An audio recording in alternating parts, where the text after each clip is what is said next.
The auction room smelled like oil, sweat, and burned metal. Captain Reed stood near the back, arms crossed, wearing a dark coat and an unreadable face. He wasn't here to buy anything, especially not a slave. He hated these kinds of places, but then he saw her. A girl was brought forward in chains, thin, trembling, barely standing. Her skin had a soft shimmer, almost like moonlight, and her silver hair hung in messy ropes. She wasn't human, definitely alien, but something in her. Eyes big, terrified, and filled with silent begging made Reed stop breathing for a second. The announcer barked, "Lot 42. Unclaimed hybrid female. Fully obedient, silent, no name, no clan. Start the bid at 5 credits. No one raised a hand. 3 credits. Still silence. Fine, 1 credit. 1 credit for the worthless stray." The crowd laughed. Reed didn't. She didn't even flinch when they mocked her. She just stared down at the floor, chained wrists trembling. Her bare feet were cut. Her arms had burn marks. But she didn't cry. Reed felt his chest tighten. He didn't understand why. But he stepped forward. "I'll take her," he said quietly. The room turned to look. The announcer raised an eyebrow. "You, human, you sure?" Reed pulled 1 credit chip from his coat.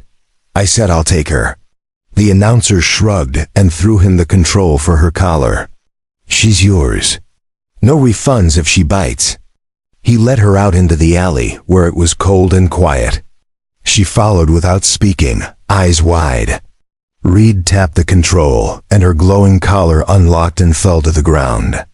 The sound echoed like a thunderclap.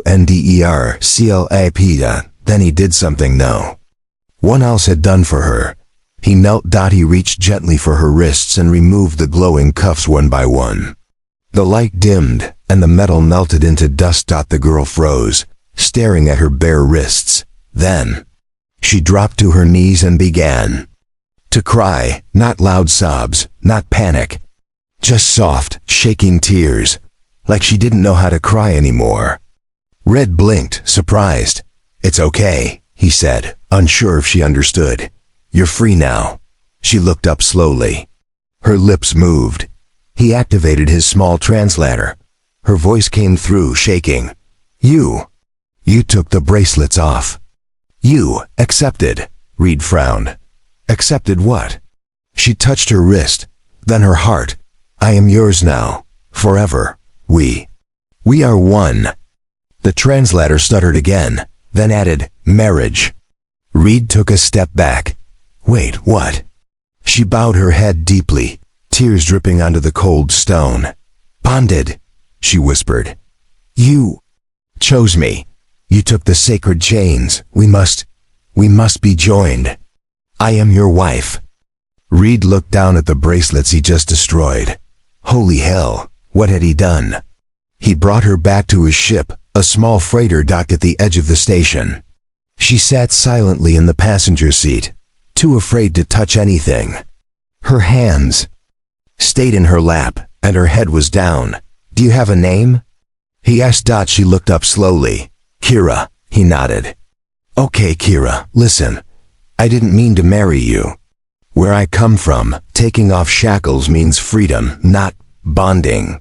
She tilted her head, confused. "But you took them off. With your own hands. That means you want me." "That means I am yours." Reed rubbed his face. "Not exactly. I just wanted to set you free." Kira smiled a little soft and sad. "No one frees someone like me unless they love." He looked at her closely. Her eyes still held fear. But now something more, hope, maybe even trust. And he realized no matter what he said, in her heart he had already become her protector. Later that night, she slept curled up on a thin mat in the corner of his ship's cabin. Reed sat across the room, unable to sleep, staring at the bracelets he had kept. Just metal now. But to her, they meant something sacred. What had started as a simple act of kindness had turned into something deeper, complicated, and maybe beautiful. Reed sighed. This is gonna get messy, but he didn't wake her. Didn't throw her out. He just sat there, watching her breathe, and wondering. What came next? The next morning, Captain Reed was making coffee when he noticed something strange. Kira was cleaning the floor. With her hands, she was on her knees, scrubbing gently with a piece of cloth she must have cut from her old dress. She wasn't ordered, she wasn't told. But she worked like her life depended on it. Kira, Reed said, you don't need to do that. She looked up, eyes soft. You are the male I serve now. No, Reed said firmly, setting down his mug. You don't serve me. You're not a servant. Not a slave, you're free. Kira tilted her head. But you removed the soul binders. I am yours. We must begin the bonding ritual soon, or the clan will come. Reed blinked. What clan? She stood up slowly. The Watchers. My people. If the union is not sealed soon, they will take me. They will say I have no honor. I will be reclaimed. Reed's heart began to race. Reclaimed by who? By the clan elders, she said. And if they find out you touched the sacred chains and then left me, they will burn me. Later that day, Reed went to the station's central library terminal. He plugged in the translation log, searched through alien customs, and finally found it. Species, Luhari, hybrid caste. Custom 44.73. Bracelet removal equals intent to bond. Any off-worlder who removes a female's soul bracelets is legally considered her mate, unless denied within 72 hours. Failure to accept bonding after removal may result in death penalty for the female. He read it twice, then a third time. His jaw clenched. She wasn't joking by trying to set her free. He'd placed her under the Luhari mating law. And if he didn't marry her soon, her own people would kill her for being unclaimed. He leaned back in the seat, rubbing his eyes. Why is everything always 10 times more complicated when aliens are involved? When he got back to the ship, Kira was humming quietly. She had changed into one of his old long shirts, way too big for her, but she had folded the sleeves neatly. She looked peaceful, almost happy, but when she saw his face, the smile faded. You found out, she said softly. He nodded. She looked down. I understand if you don't want me. Many don't want my kind. Too quiet, too pale. Not good for breeding. But I will not shame you. I will tell them you rejected me kindly. Reed stepped closer. And then they'll burn you alive? She didn't answer. Just looked at her feet. That's not happening, he said. Not on my watch. That night, they left the station. Reed didn't tell her where they were going. Just punched in the nav codes and stared at the stars. Kira curled up in the co-pilot chair, watching his hands move. You are angry. Not at you, he said. At your people. Some rules are old, she whispered. Older than reason. He looked at her. And what about you? Do you want to marry me? She didn't answer right away. Then quietly she said, I want to belong somewhere. You gave me that. Even if you didn't mean to. They landed on a moon called Elan V. It was neutral ground, no clan control, no laws from her people. Just sky, soil, and silence. They sat by a small fire outside the ship. Kira wrapped in a blanket, Reed holding his mug. Between them sat the old bracelets, now just gray metal circles. You know, Reed said, on my planet, when someone helps another person, it doesn't mean marriage. It just means kindness. She smiled softly. Your people must be kind often. Not as often as we should. She hesitated. Do you regret saving me? No, he said instantly, then paused. But I didn't expect this much to come with it. Kira reached forward and touched the cold bracelets. I was born with them on. Never knew what my skin felt like. You gave me that, even if I die tomorrow. I will not forget you. Reed looked into her eyes, and he saw no trick. No hidden plan. Just a girl who had never been free, trying to understand what freedom really meant. Suddenly, the ship's alert system blinked red. Incoming ship detected. Reed jumped up and checked the screen. It was a Luhari clan ship. Not big, but official. They found us, he said. Kira stood without a word. She took off the blanket, stood tall even as her knees trembled. If I step outside alone, they may only punish me. You think I'll let that happen? Reed growled. She turned, surprised. But you don't want a bond. I didn't plan to, Reed said. But now I'm not sure if I have a choice. Because if they hurt you just for me doing the right thing, he stared at her, I'll burn that whole ship down. Her lips trembled. Then, you will be mine? Reed looked at the bracelets, then back at her. And without a word, he nodded. The Luhari ship never landed. It hovered above the moon sky for 20 minutes. And then, just like that, it turned and vanished into space. No shots fired. No demands made. Kira didn't speak for a long time after that. Reed noticed her hands kept shaking. They didn't come down, he said, watching the skies from the cockpit. They will, she whispered. They always return, but they are watching now. Waiting for me to be alone. You're not going to be alone. She looked up. Even if you don't finish the bond, you'll still protect me? Reed shrugged. Guess you're stuck with me. The next morning, Reed docked his ship at a small trade station for supplies. He left Kira on board, told her to stay inside and keep the doors locked.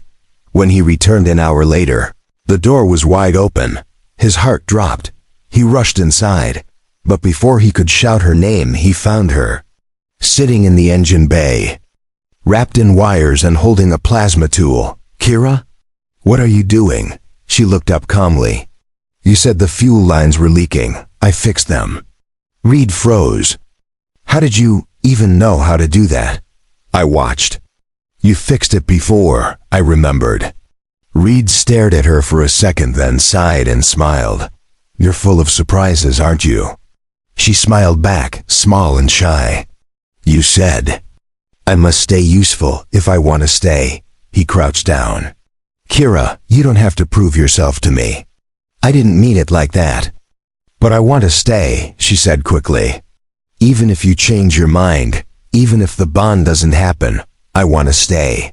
Reed took her to a small market outpost days later. He thought it would be safe. Just buy supplies and leave. But Kira never left his side. She clung to the back of his coat like a child afraid of being stolen. The moment he stepped too far from her, she grabbed his hand. People watched. Whispers started. A human with a Luhari girl, holding hands like bonded mates. He didn't pull away, but when he looked down at her, he saw something strange in her eyes. Not fear, not confusion, but peace. Like she belonged there. Like she knew where she was meant to be. That night, back on the ship, Reed gave her a blanket, a real bed, and clean clothes. He handed her an old necklace, just a simple charm. Nothing fancy. This isn't a marriage token, he said, but it's yours now, something to remind you that you're safe here. She held it to her chest like it was gold. Do humans give gifts to people they don't love? She asked. Reed blinked. Yes, we do it for friends. Then I want to be your friend, she whispered. If not wife, then something close. But the next day, trouble came fast. While refueling at a border station, Reed noticed two armored figures watching his ship. They didn't look like traitors. He didn't say anything to Kira, but her instincts were faster. I saw the mark, she whispered that night. The men outside, they are bounty seekers. Hired by the elders, they wait until I am alone. Reed's jaw tightened. Then they'll never get the chance. But if I run, she said, voice low, you won't be hunted. They don't want you, only me. He turned to her sharply. Don't say that again. Don't even think it. She looked down. I don't want to make your life harder. You're not, he said. You're making it complicated, but not worse. And then, softer, he added, I like having you around. That night, she didn't sleep in the corner. She sat near his chair, close, quiet, not touching. Just near enough to breathe the same air. Reed closed his eyes, trying to ignore how natural it felt, how right. Hours later, alarms blared. The two bounty hunters had broken onto the ship. Reed grabbed his sidearm and ran into the hallway. They were already inside. Kira was gone. He panicked until he saw the flash of silver hair above. She had crawled into the air ducts again, just like she did when she was scared before. She was hiding from them, but this time, she wasn't trembling. She was watching. Waiting for the moment to help.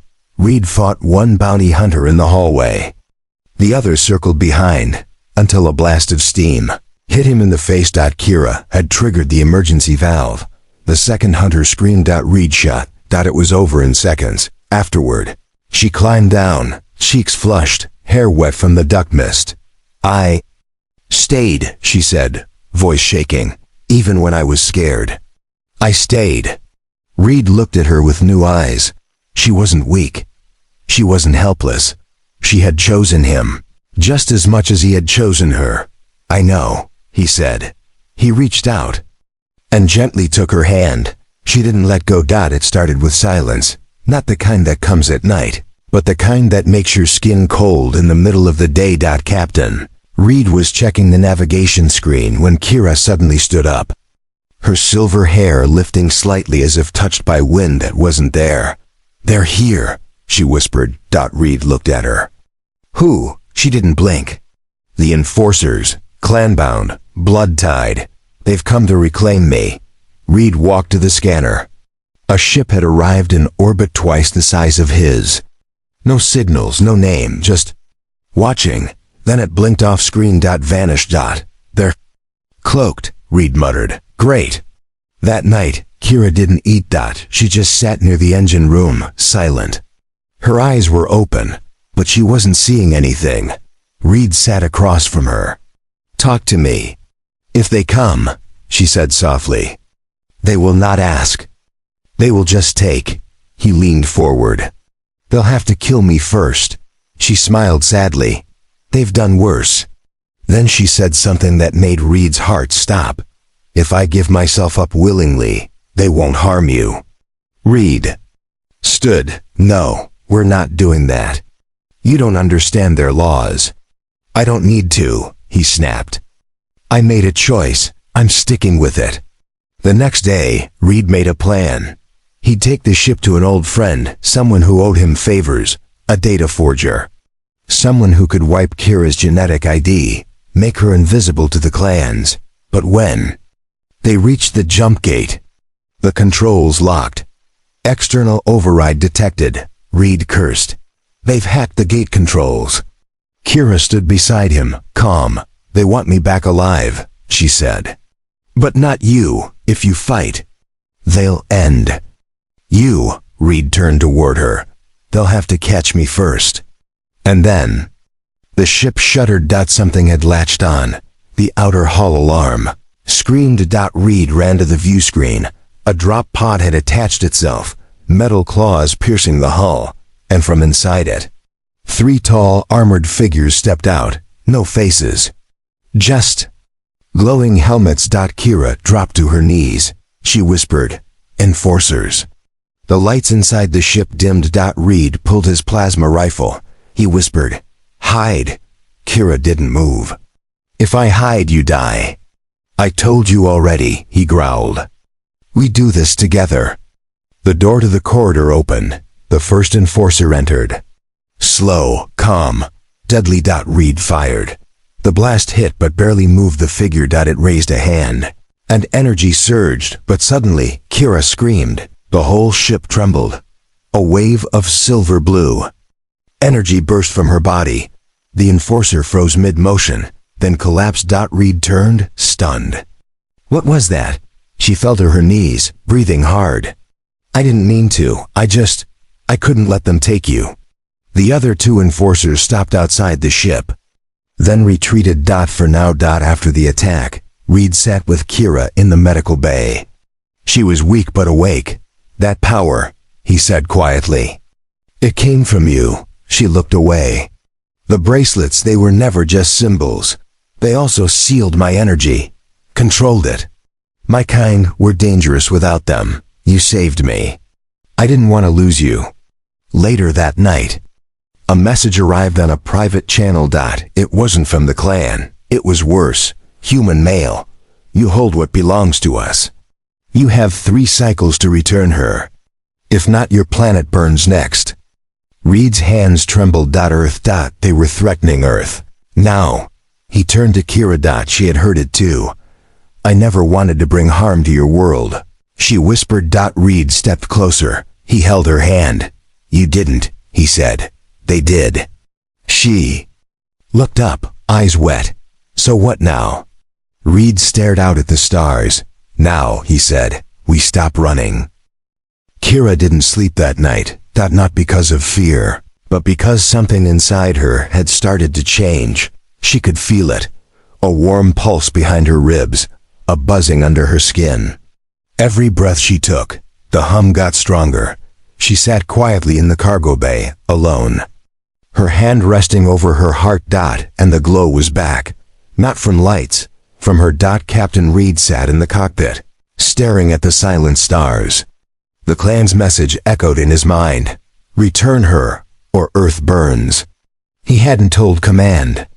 Not yet. If he did, they'd take her, study her, maybe kill her, and somehow that felt worse. He stood and walked back to check on her. He didn't expect to find her. Floating. Kira was off the ground, only a few inches, but her feet didn't touch the floor. Her hair lifted like smoke, and her hands were glowing blue-white. Reed froze. "Kira?" Her eyes snapped open, and for a moment they weren't just her eyes, they were ancient. Full of stars. Full of pain. Then the light vanished, and she collapsed into his arms. He carried her to the med bay, laid her down gently. Her breathing slowed. Then she whispered, "I'm sorry." "For what?" he asked, holding her hand. "I wasn't honest," she said. "My people didn't just bind me because of marriage law. They bound me because I'm broken." Reed frowned. "You're not broken." "Yes, I am. My energy is wild, uncontrolled.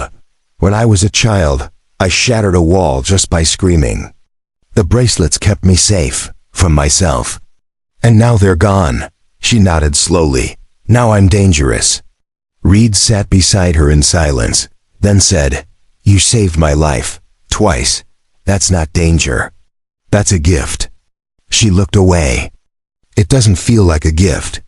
The next day, Reed contacted an old Luhari exile named Rek. Rek agreed to meet in neutral space, deep inside an asteroid field. "You owe me, Rek," Reed said, "and you're the only human I trust." The voice crackled. "Bring the girl, but be ready. Power like hers always comes with a price." Rek was old, his skin dull gray, marked with scars. When he saw Kira, he didn't smile. Instead, he bowed deeply. "She carries the mark," he said. "What mark?" Reed asked. Rek looked at Kira's chest. "The inner flame, rare, ancient. It means she's descended from the first light, the Luhari ancestors who could bend matter with emotion." Kira shook her head. "But I don't want power, I just want peace." Rek placed a hand on her shoulder. "Then you must learn to control it, or it will destroy everything you care about." They stayed in the asteroid field for 3 days. Rek began teaching her, quietly, gently. Control the breath. Focus the feeling. Don't run from fear, use it. On the 4th day, something changed. Kira stood on the observation deck, hands open. A piece of broken metal hovered in front of her. She closed her eyes, and it melted into a perfect sphere. Then she fainted again. "She's not ready," Rek said. "But she's growing faster than I've seen before. Too fast." "It's not natural," Reed asked. "What do you mean?" Rek lowered his voice. "Her connection to you, the bond, it's enhancing her core. Emotion fuels her kind's power. And she's attached to you, Reed swallowed. So I'm making her stronger? Yes, but if she loses you, the backlash could tear her apart. That night, Kira sat on the edge of Reed's bed, legs pulled close to her chest. I dreamed. I burned a city, she said. Was it real? No, but it felt real. I was alone in it. You weren't there. Reed sat beside her. You'll never be alone again. She looked up, eyes shining. Promise?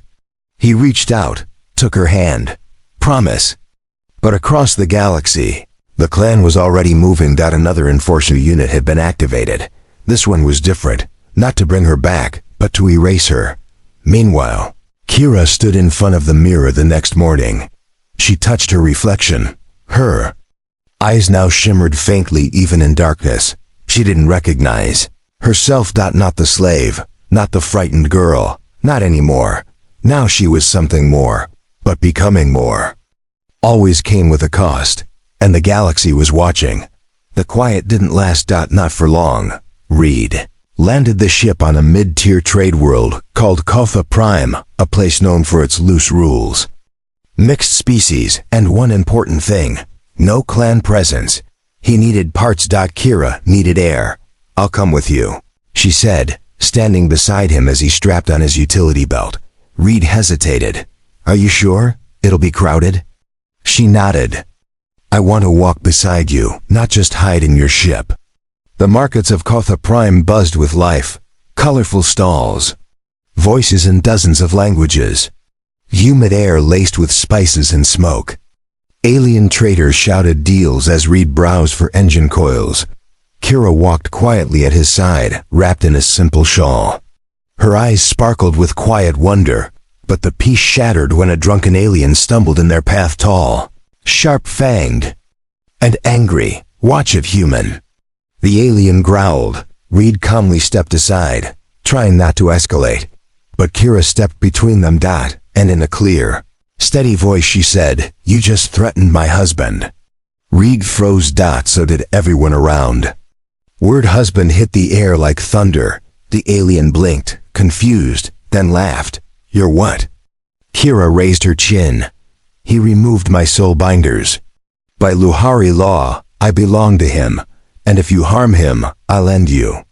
She raised her hand slightly. A flicker of light danced across her palm. The alien's face turned pale. He backed away. Slowly then ran out. The market stayed silent for 3 seconds. Then everyone started whispering. Reed looked around. Too many eyes. Too many ears. Kira had just announced to the world she was bonded, and he was her mate. Back on the ship, Reed leaned against the control panel. You didn't have to say that, he said softly. Kira sat on the floor, hands folded in her lap. Yes, I did. Reed looked at her. You were protecting me. She nodded. That's what mates do. He sat beside her. You're not just saying it for protection, are you? Kira hesitated, then said, No, I meant it. Reed was quiet. For a long time. Finally he said, You caught the attention of a lot of people today. Kira tilted her head. That's bad, very. The next day, a message arrived from a human diplomatic outpost. An officer named Bran Harlow requested to meet Reed. Alone. I have questions about your companion. The message said, She may be more than what she appears. Reed didn't like the sound of that. He told Kira to stay on the ship. She didn't argue, but before he left, she placed her hand on his chest. Don't let them take me, she whispered. They won't. He promised. The meeting with Bran Harlow was in a quiet glass room on the edge of the outpost. Harlow didn't smile. You've made news, he said flatly. A human flying around with a bonded Luhari hybrid who has power surges we've never seen before. Reed didn't respond. She's dangerous, Harlow continued. And she might be a weapon. She's not a weapon, Reed said. Harlow leaned forward. Then give her to us. Let us scan her. Let us study her, for the safety of Earth. Reed stood. She's not your experiment. If she becomes unstable, she's already more stable than most humans I know. Back at the ship, Kira waited by the ramp. She rushed to Reed the moment he appeared. He didn't speak, just hugged her tight. Later that night, she stood outside the ship in the cool air, staring up at the stars. Reed came beside her. "Do you regret it?" he asked. "Regret what?" "Calling me your husband." She smiled. "No, it was true in my heart before I ever said it." He looked at her carefully. "Even if I haven't said it back?" She touched his hand gently. "You protect me. You trust me. You look at me like I matter. You don't need to say the words." And then quietly she added, "But if you ever do, I'll never forget them." Far away, in the shadows of space, another Luhari ship watched them from cloaked silence. Inside, a figure whispered, "The bond is complete. We must destroy them before it strengthens more." The stars were quiet again, too quiet. Captain Reed stared out from the cockpit, watching the darkness ahead. But in the silence, something twisted in his gut. It had been 3 days since the incident at the human outpost. 3 days since Kira called him husband in front of dozens of witnesses. 3 days since every tracker and bounty system across 2 sectors suddenly updated its target list and put his face beside hers. Kira sat alone in the ship's sleeping chamber. She stared at a small silver object in her hands. A pendant. It wasn't Luhari. It wasn't human. It was a symbol older than both. A marker of a soul bond, a sacred token given by the female to her chosen. It glowed softly in her fingers. Waiting for his answer. That night, she stepped quietly into the control deck, where Reed sat checking the fuel levels. He heard her footsteps but didn't turn. She stood behind him for a long time before speaking. "I want to give you something," she said gently. He finally looked at her. In her outstretched hand was the pendant. "I've carried this since childhood," she whispered. "It's given to every Luhari female at birth, but it only glows when given by choice." He didn't take it. "Not yet." She took a breath. "I know you never asked for this. I know you just wanted to set someone free. But in my world, freedom and love aren't always far apart." She stepped closer, her voice barely above a whisper. "I want to stay with you, but only if you want that too." Reed stood up slowly, took the pendant in his hands. It was warm, alive, like it had a heartbeat. "Kira," he said softly, "you came into my life like a storm. You changed everything." She smiled gently. "Storms bring rain. Rain brings life." He chuckled. Then turned serious. "You're not my burden. You're not my mistake. You're the only thing I didn't know I needed." Her eyes filled with tears. "Then choose," she whispered. "Not for my sake, but for yours." He looked at the pendant again, then placed it around his own neck. Ship's lights flickered. Something deep inside the vessel trembled. And then, the stars outside shifted. Kira gasped. "The bond. It's complete now. What does that mean?" Reed asked. She stepped back, glowing faintly. "It means I'm no longer a danger to myself. Or to you. The energy has a home now. In you." He blinked. "Wait, I'm carrying your power?" "Sharing," she corrected. "You are the anchor. I am the storm." But the moment didn't last. An explosion rocked the outer hull. The alarm screamed. "Boarding attempt detected." Reed ran to the screen. Luhari, stealth class cruiser decloaked and locked onto their hull. Kira's eyes narrowed. "They came for the pendant. They know the bond is sealed. They'll want to tear it out of you." Reed grabbed his weapon. "Let's make them regret trying." The battle was short. And brutal. But something had changed in Kira. This time she didn't run. She walked calmly toward the boarding hatch, hands glowing like suns. When the enforcers broke in, she raised both arms and released. A wave of light so pure it turned metal soft rushed through the corridor. Every attacker dropped, but Reed didn't fall. He stood untouched in the middle of the light, shielded by the bond. She turned and saw him. And for the first time, she wasn't scared of her power, because it belonged to both of them now. Later, when the danger was over, They stood at the edge of a cliff on a green moon, watching the sunrise. Reed spoke first. You could have left. Run, hid, but you stayed. She smiled. I didn't just choose you, I chose us. He pulled her closer. So what happens now? She rested her head on his shoulder. Now we build something, not because we have to, but because we want to. He nodded slowly. Then whispered, Wife. She looked up at him, stunned. He grinned. Figured I should finally say the word. Her lips trembled, then stretched into a full smile. And for the first time in her life, Kira felt truly chosen, not claimed. Not bought. Loved.